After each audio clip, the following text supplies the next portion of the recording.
Hello and welcome back to another episode of the Cardboard Herald, my chance to talk with creative gamers and game creators. And it seems like at least annually I have my chance to talk to one of the biggest game creators in the hobby. Welcome back to the show, Jamey Stegmaier. Hey Jack, thanks for having me.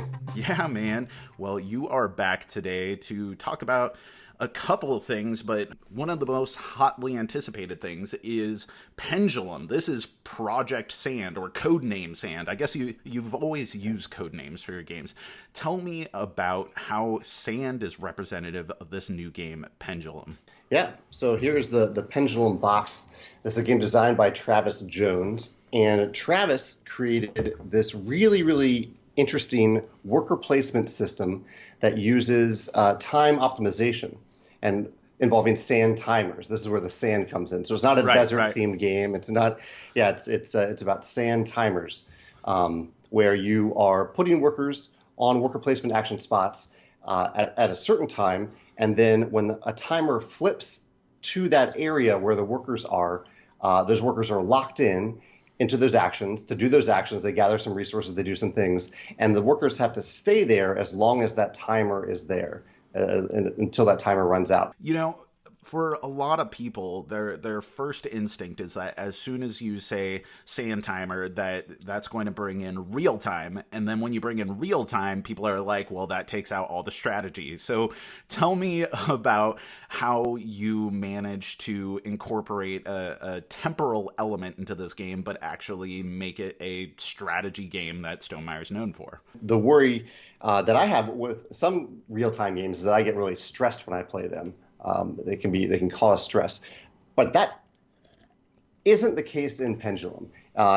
It's more of so it is a simultaneous action game. You are placing workers in real time simultaneously with other players, just as I would compare it to Seven Wonders. You're choosing what you're doing simultaneously with other players in Seven Wonders, but the timers are long enough in this game that you don't really feel that extreme time pressure. The timers aren't making you race around and do things. Rather, they're just determining how long those workers are locked in. So it's really more time optimization. Is it worth putting my worker on the spot where there's going to be a 3-minute sand timer, which may not sound long, but when you're making choices in a worker placement game, 3 minutes is a long time. You can even find yourself sitting there like kind of waiting for the timer to be done. Or am I going to put my worker on the 45-second action spot where I know I can move them pretty soon, again, after they take that action, but they're not locked in? It isn't frantic. It reminds me a little bit maybe more of Tzolk'in, how you are kind of just timing things exactly correctly so you can pick up a worker off this one spot and put it down at this other spot at the right time. But I really I totally hear that, and I paid attention to a lot during the process of development because I didn't want people to be stressed out as I am when I play some real-time games. Do you think that stress is proportional to, say, the amount of analysis paralysis that someone may have? I mean, if someone is that kind of critical thinker who needs to understand all the ramifications of everything that they're doing, and that's how they enjoy board games, do you think that this game is going to be for them, or is this going to be an automatic turnoff? I have some friends who have played this and some playtesters who noted on their feedback, they said something like, I am normally an analysis paralysis player, but this game helped me get over that and just make decisions and make meaningful decisions throughout the process.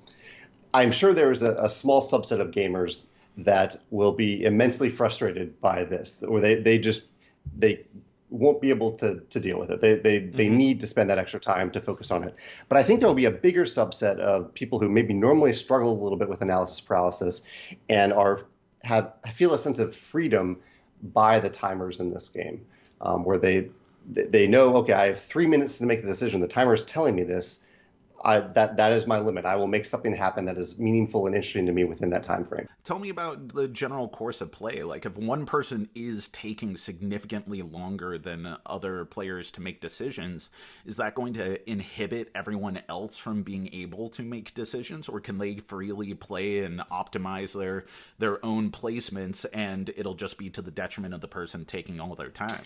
It's a little bit of both. I'll get back to the detriment part in a second, but because it is simultaneous, the worker placement is simultaneous, and worker movement and placement, you are never really impeding other players. There are a few spots that can be blocked. But we use the Grande worker system that I used in viticulture, where there is a Grande worker essentially that you can place anywhere that you want. So you always have that freedom with a Grande worker, and you can even get more Grande workers in this game to free you to take those actions that maybe have been blocked by other players. But it's all happening at the same time. And so if one player is taking a little extra time, it's really only hurting them. Use the word detriment, and probably it is a little bit to their detriment to do so. But what I've seen in playtesters is that if they are finding themselves needing a little extra time, sometimes they'll just place all their workers on the 3-minute action or the 2-minute action to kind of give themselves a pause and say, okay, I need to collect myself a little bit. I will give myself this extra time. I know it's going to take extra time, but I'll put all my workers on the 3-minute actions, give myself a breather, collect myself, look at what resources I have, evaluate my position. And one thing I actually didn't mention is that the game is broken into rounds. And so these periods of real-time and simultaneous play only last around, I believe it's 8 or 9 minutes, maybe 10 at most. And so you have this session where it is real-time and simultaneous, and then it stops. And at that point, you can really collect yourself, and there's a few things that you do together with other players, but you can then look at your strategy for the next round, rather than having the whole 90 minutes or 60 to 90 minutes be simultaneous and in real time. So for a lot of real-time games, I'm thinking right now of maybe some of like Kane Klenko's games like Pandemic, Rapid Response. Time is a resource, whereas in this game, it sounds more like it's a limiter or an obstacle or a consideration that may be affecting how you generate resources or interact with the game. If you take out the time element, it's a worker placement game where the goal is to what? What am I doing in Pendulum? Yeah, thematically, you were trying to earn the throne of this mystical fantasy kingdom that we've invented for this game, a world called Dunya. That's the thematic goal. I'll show you one of the player mats here. The goal, it's a really cool, Travis thought of a pretty cool, well, I think this is really neat, victory point system. It is a bit of a race game, but with victory points kind of at the end. I'll show you what I mean. So there's a player mat here. At the beginning of the game on this side of the mat, and each character is double-sided with a little bit of difference. But you'll start with tokens at the beginning of these 3 tracks, which represent different types of resources: military, prestige, and commerce. And these tracks are different lengths for each character. And so during the course of the game, when you gain victory points, you're gaining one of 3 different types of victory points, and you're advancing your token on the track. Once you have all of those tokens and this extra special victory point type in this parchment area, then you will trigger the end of the game. And so you're kind of racing to get all 3 of your tokens to this parchment. And even after that, you can continue to gain victory points. There is a way that you look at points at the end of the game if multiple players get into this area. But each of the tracks are different. So you can see how that one is a little different than this one. This one has a really long military track, so they need to focus on military early, but their commerce is very strong. They have a shorter track for commerce. And so that's the core objective of the game, this kind of race to get different types of victory points on different track lengths. You know, this is the first time where you've really dived into high fantasy as a theme, a genre here. And was that something that came naturally to the game? Was it something that came along with Travis's original pitch to you? Like, tell me about the development of this world. I love escapism in games, and I love world building. And so originally, the original theme was, I think the game was called Heir to the Throne, or Heir to the Empire. It was based in the Roman Empire. And I asked Travis, without taking anything away from the game, if he would be open to a fantasy theme. Like you said, we haven't done that yet. And he was totally open to it. And so I approached the artist that I was excited to work with, a guy named Robert Leask. And I asked him basically, Robert, if you're interested in this game, could you spend a month, could we basically just pay you for a month of world building? Just spend a few weeks building a world, and we'll put the game in that world. And Robert had a lot of fun doing that. Travis came in and gave us some ideas and worked on some of the different characters. And so, yeah, we built a fantasy world for it. And there are some recognizable characters. You saw a dragon in there. There's a minotaur. See a minotaur on the wall behind you there. Hey. Our minotaur is a little bit different. Okay, you know, you're dipping your toes into this high fantasyness. Like you said, I have a Minotaur behind me, Herlone Minotaur from Magic. That's in order to honor Anson Maddox, a fellow Alaskan, one of the original artists from Magic. I love his stuff.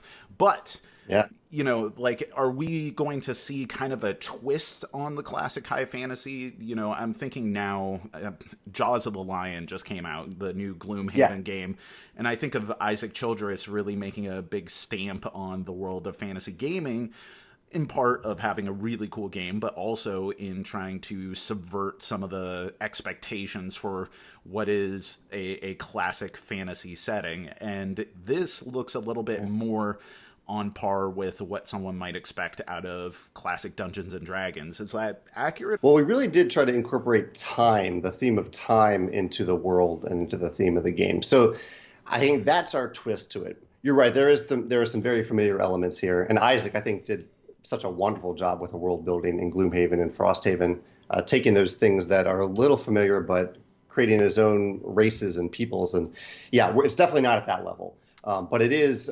There's story in the rules about what the world is about, and it uses that time theme to differentiate itself a little bit while being a little familiar at the same time.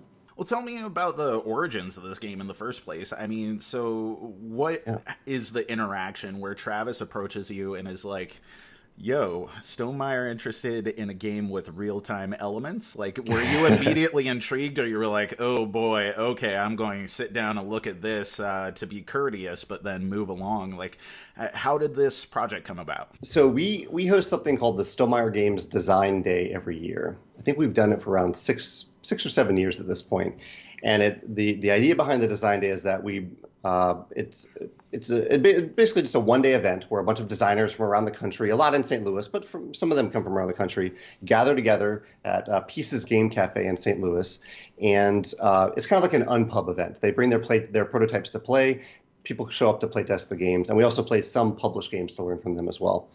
And we've mainly just done it because we thought it would be fun to do this. But one of our little reasons for doing it is that we kind of hoped that we would discover a game there that we wanted to publish. And so we've been scouting at this event for years for a game that we wanted to publish. And a couple of years ago, Travis brought this game to Design Day, and people played it. People had a good time with it. I looked at it a little bit, but not a lot, because it was a real-time game. I must admit that I dismissed it a little bit as a real-time game, both from my own experiences with real-time games and from what I understand other gamers' perceptions of a real-time game to be. But then the ratings came back for the game, and it was by far the highest rated game in the history of Design Day. It earned a 9.3 rating on the standard 10-point scale that Board Game Geek uses. And that's kind of like a fun thing we do at Design Day. It doesn't really mean anything, but we do ask people to rate the games just so maybe if we miss something, we can go back and say, oh, what's up with this game? And that happened here. I missed it. And unfortunately, the people playtesting it that day didn't miss it. And so that's what brought it to my attention. And I reached out to Travis afterward and said, let's take a closer look at this. I need to take a closer look at this and actually play it. And I found that I really enjoyed it. Aside from the Roman theme switching to the fantasy theme, how has it evolved since the development? Yeah, there are a few key changes. I mean, a lot of the core systems remain the same. There was one thing. So now, like when you place a worker on the board, here's the board right here. Like you place a worker when the timer isn't there, and then once the timer is flipped over to this spot, that's when it's locked in, and you actually pay the cost and use the action. You move the worker down here to show that you've used it. In the original iteration, it was almost the opposite of that. It used the same system. I think when you placed the worker, that's when you paid, and maybe when the timer wasn't there. It's been so long, I don't remember exactly what the difference was there. A lot of it is also the user interface. For example, on the player mats, there's an engine building aspect in that you are acquiring these square cards that represent provinces in the kingdom. And when you acquire them through military, you slide the cards into one of these 4 slots, and they improve your engine for that category of thing. And originally, this was a separate mat that you were using. So every player had this mat they were dealing with and this other mat. And what we really found throughout the playtest process is that in a simultaneous action game like this, where real time is used, you have to condense everything and make everything as perfectly clear as possible, or players will miss things. And so by having this, like as an example of having 2 separate things for players to look at while they're also trying to pay attention to the time on the board, that was too much. We needed to condense that a little bit. So a lot of changes like that just to make it more user friendly. So as you're getting ready now, as we're recording this to announce this game to the world and to tell people all about it, are you more nervous than you typically are for a game? Because just like your initial reaction that you had to it when it was presented at the Stonemaier Design Day, you were like, ugh, a real-time game? I mean, sure, it might be good for a real-time game, but, we're looking at real board games here. And are you expecting that reaction, and what are you hoping to do to mitigate some of that reaction where someone just hears real time and writes it off immediately? I am fully expecting there will be some people that do that, and there are a lot of games in the world. There are plenty of games for people to choose from. So it's okay if someone hears real time or hears sand timers and they're like, I'm not interested. And my only hope is that someday that they will have a friend or they'll be at a convention they can try it to see if it does open up their eyes a little bit to what a real-time game can be. In the same way that someone who says, I don't ever want to try a legacy game, every now and then they actually do finally try a legacy game. They're like, oh, this is actually pretty cool. I think there will be some people that say that. And I am certainly nervous about that, how big that group of people will be. But similar to Wingspan, I was worried about Wingspan for a thematic reason, somewhat different but thematic reason. I think if people actually do give it a try or take the time to watch a review about it, they will see that the impact of time is a lot more similar to a simultaneous action game than a real-time game, and that the time system is used in a pretty interesting, unique way. But I am nervous. I'm always nervous about a new release. If I never know how many people will be excited about it or not. So we'll see how it turns out in a few weeks when we do the pre-order. Well, speaking of the pre-order, I mean, your last monumental release was, of course, Tapestry, and that was probably the biggest pre-release marketing campaign that I've seen outside of Kickstarter. I mean, Kickstarter has some ridiculous stuff going on, but that was just orchestrated in such a brilliant way with all these steps of release of information and going on podcasts such as mine, and there was so much information out there, and it really built up the game, and the game itself was fairly well received. I think it was polarizing. The people who loved it absolutely loved it, and then there were also a lot of people who were very unhappy with the game. I think because they went in expecting something different than what they got, and then there was also, of course, some balance issues that were addressed later on.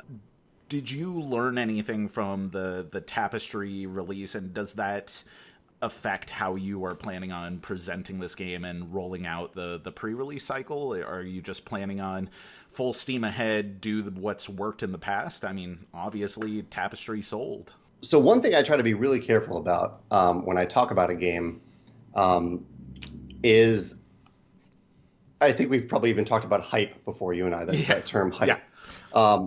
And so what that means to me as a publisher is that I try to be really careful, and I probably messed this up even in our chat today, but I've tried to be really careful about talking about using adjectives to describe a game. It's not my place to decide if this game is beautiful or not, or if this game is fun or not, or I don't want to tell people this is the best game or the most fun game or the most beautiful game. That's for you to decide. I try to do it, and this is what I tried to do with Tapestry. I tried to tell people what it was and why we made the decisions we did that go into it. That made Tapestry what it is. And so that's my job. I see my job as a presenter. I'm presenting information about what the game actually is in a way that is hopefully exciting for people, the way I unravel that information. And so in the end, I'm going to approach Pendulum in the same way that I approached Tapestry. I'm going to unveil what the game is and what went into turning the game into what you see on the table today. And people can judge for themselves whether they play it or based on the reviews that are going to come out, which will be actually a little different than Tapestry. That'll be the one difference. I had the reviewer embargo for Tapestry right on the day that the pre-order started, and I've moved away from that. So that'll all happen a week early. So reviewers will start to talk about it about a week early. So people can have plenty of time to watch over those reviews, decide if the game is for them or not, well before they can pre-order it from anybody. Yeah, for sure. And that gives people information and they can, make decisions based off of that. And I think part of it may also be expectations. I mean, the pre-release campaign, at least, like I mentioned, it was big. It felt monumental. This is the next Stonemaier game, and the video released looked so beautiful. And I think a lot of people decided for themselves that this was meant to be like a paradigm shift in board games, and maybe having too high of expectations and then finding that it's a civilization game where you're playing these civilizations, that it wasn't living up to those lofty of expectations. Maybe that's part of the reaction to it.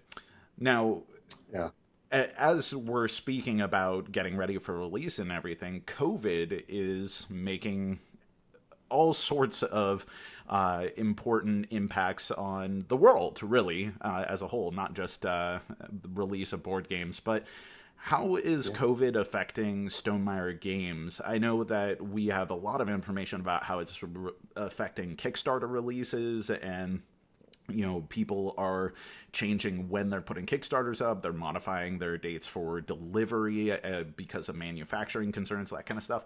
But in a practical sense, how is quarantine and just the general miasma in the air affecting Stonemaier and what you guys do? There are many ways where maybe it would have impacted, it has impacted other publishers, like publishers that are heavily dependent on conventions for marketing. That really hasn't ever been our strategy. So in a year when all the conventions are canceled, we probably could have sold a few more games, brought a few more people into the hobby that way. And I hope that comes back. I hope conventions come back strong next year. But it hasn't really impacted us. I work from home. So I've worked from home for years. And so working from home during this time hasn't really been all that different from us. There was a short period where our web store orders were much higher than usual because retailers were figuring out the whole curbside pickup system. But I think they figured it out now, which I think is great. I think a number of retailers have found ways to continue to serve their customers, and I'm happy to sell games to them through distributors. So I think in a lot of ways, not a lot has changed. The big variable for me is the holiday season, the winter holiday season that'll come up later this year. I am worried about the long-term economic impact that the pandemic will have on people.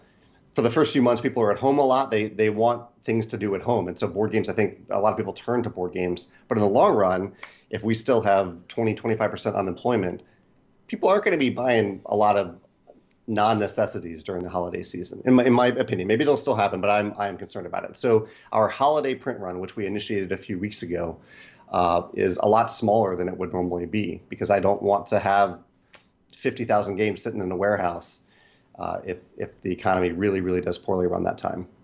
What do you think? Do you have any theories about that? It's a big variable to me right now. I only have a window into very small elements of the whole production and then ultimate release cycle of board games. And right now, if anything, I think the biggest impact for a lot of people is not just the economic impact, which is there, but I think, as I said earlier, there's a miasma in there. There's a sense of futility. There's a sense of darkness. I mean, strife in this country in particular and all over the world, really. And there's a lot of important things being done in relation to that. But I think that also makes it really hard for a lot of people to get excited about the next board game, the next, I guess, frivolity, the thing that's going to be a little entertaining nugget for you to distract yourself from everything going on. I mean, that is important. Entertainment and having that sort of social interaction with people. And obviously board games are selling. I mentioned Jaws of the Lion earlier. Frosthaven was the biggest Kickstarter ever, so people are obviously buying these things. But I know that there are at least people in my board game group that either through feeling kind of down due to quarantine or due to social strife and injustice in the world, they're feeling like, man, I don't even really have the emotional fortitude to sit down and have fun playing a board game right now. Maybe that's the social worker in me, but I don't know. I think that's going to be the biggest factor in what this country looks like in 6 months from now when we're looking at the holidays. Is how ready people are going to be to fork down a bunch of money on, entertainment and distraction. Yeah, I think you're onto something there. For me, I have found I still love the escapism of board games, and I love the strategy and whatnot. But there certainly have been times in the last few months where I've not have felt that despair, and I wonder how widespread that will be and how long we'll see that. Yeah, and I've thought about it in my own work too. I mean, I do this podcast and I have the video channel and I'm putting out reviews, and I think to myself, like, oh man, should I be doing videos that are specifically related to some of the things in the world that I have a platform to talk about? And to a degree, I've utilized this in the past to talk about social issues and political issues that I think are worth acknowledging at the very least. But at the same time, I also feel like some people need the distraction in order to not fully fall into despair. And maybe that's just me justifying how I keep to my hobby and keep playing games and keep putting up videos and everything. But, people are still watching them, and I'm sure people are going to keep on buying board games. Which, maybe we should get back to actually talking about the board games themselves. Tell me about the solo implementation, because up until this point, and I think you've only had one game where you don't have a solo element to it, which is Between Two Castles, right? And that's coming. Yeah, right behind you. Yeah, exactly. Did you crack the nut on how to have real-time elements in a solo game? Well, I didn't. Yes, the Automa Factory. Yeah. Morton and his Automa team, they do have created it. I don't even understand. I've decided that I don't even try to understand the complex systems that they use. The complex isn't the right word. They use systems that I think solo gamers can embrace and can enjoy. But I'm not much of a solo gamer, so. There is an Automa system in it. There's a full deck of cards. There's this mat that is solely for the Automa system. I think the cards are the main other component. Yeah, there's a deck of Automa cards right here. Pretty big stack of them. It is fully playable in real time against no one. Well, that's at least a relief for all the people out there who are quarantined and presumably might still be quarantined when it comes to September. You mentioned that you're not much of a solo gamer yourself, yet some of your games, Stonemeier's games, are the most celebrated solo games out there, at least among, if you're going to list, say, a top 30 solo games. I venture to say that there's going to be a couple of yours in that list for a lot of people. Have you changed some of your feelings towards solo games throughout the process of working with Morton and his team? Were you originally someone who was like, dude, I don't ever want to play a solo game, whereas now you might be like, I'd consider it? As a gamer, my preferences have not changed. As a publisher, as soon as we published Tuscany and I saw how many people really enjoyed the solo mode in Viticulture Tuscany, I was kind of all in from then on. I trusted that Morton was doing a great job based on how people were receiving it. And I was excited from then on to put it in any of our games where it's possible. You mentioned Between Two Castles. That was the one that one nut that he couldn't quite crack, but he has figured it out now. So we are doing an expansion for that will have solo in it. And I'd prefer to never again publish a game without a solo mode included in the box, and not just a pretty robust. The Automa system. It's a pretty robust system that makes you feel like you're playing against an intelligent opponent without having to deal with all the maintenance of actually running another character, another player. So I trust the system. I trust that Morton's doing a great job with it, and I'm happy to put it in any of our games as we move forward. Yeah. One thing that I've thought about in relation to my own life, and I'm wondering that this may be something that has or maybe hasn't impacted you. When I first started talking with you for, this podcast back in the day, you were a single dude. You had your board gaming group, of course you had your company, and now you're in a committed relationship. And if your partner is someone that you play games with, I am not sure if she is or is not. Has that impacted how you feel about making sure that a game is not just good at two players, but it has to be great at two players? I know that as my wife and I became more focused on just her and I being the core of our game group, particularly after our son was born, it became way more important to me that a game was good at two players. Yeah, a couple different thoughts there. One is, I would say, so yeah, I live with my girlfriend now. She is a great gamer. She was a gamer well before she met me. She normally beats me at games. I'm not necessarily there to compete, but that is just to show that she is very good. She's a very talented gamer. But well before that, a lot of the original playtesting for any of our games was just two-player. It was me and Alan, my co-founder. And so two-player was always the focus and always the easiest thing to playtest.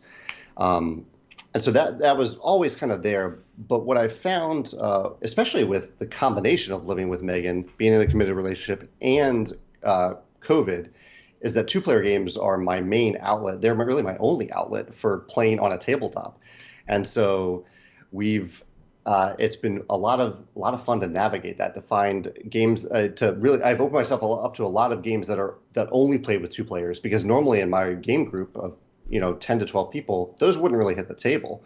But now I love if I can spend $20, $15 on a two-player only game, because I know it'll get to the table quite a lot. And even within that category, it's been fun to figure out which games we both enjoy. Because I want, and it's been most important for me that she has a good time playing it, but also in the end, I want to enjoy it too. So have you played a game called Shards of Infinity? I haven't. Have you heard of that one? It's a two-player deck building game, and we played it competitively at first, and it was fine. I had fun with it, but it really wasn't for Megan, and so we bought the cooperative module and brought that in, and we both had a blast. And that really elevated how I felt about the game, because I was having fun then, and I was having fun because Megan was having a great time too. So it's been interesting just to navigate that process, and I'm sure it will bleed over into our games a little bit too. Speaking of which, when are we going to get the great Stonemaier cooperative game? It's a big game. I know we've talked about it in this past. Probably in every one of our chats I've mentioned it. I am hoping it'll be a late 2021 release. I think realistically 2022, just because it's such a big world. But I am actively working on it every day at this point. There have been periods where I've gone weeks without really sitting down to work on it, because I like to focus on it for a few hours at a time. But I'm actively spending a few hours on it every day at this point. This is going to be your Winds of Winter moment. You're just like George R.R. Martin taking, it's just around the corner. If I don't have it done by this convention, then lock me away and I'll have it done. Yeah, great. You've said that 6 times over the past 10 years. Great. Well, I'm hoping that by late 2021, we're able to check this out. But that is going to kind of wrap up the conversation about Pendulum here. And for all of you in the audience who are interested in Stonemaier games, stay tuned to the channel, because Jamey and I are going to secretly, well, in a temporal sort of way, swing the pendulum over to talking about the new Tapestry expansion, and we'll have that up at a later date when we're able to share that. So thank you all for watching, and thank you, Jamey, for talking to me about Pendulum, and let's switch on over to Tapestry. Awesome.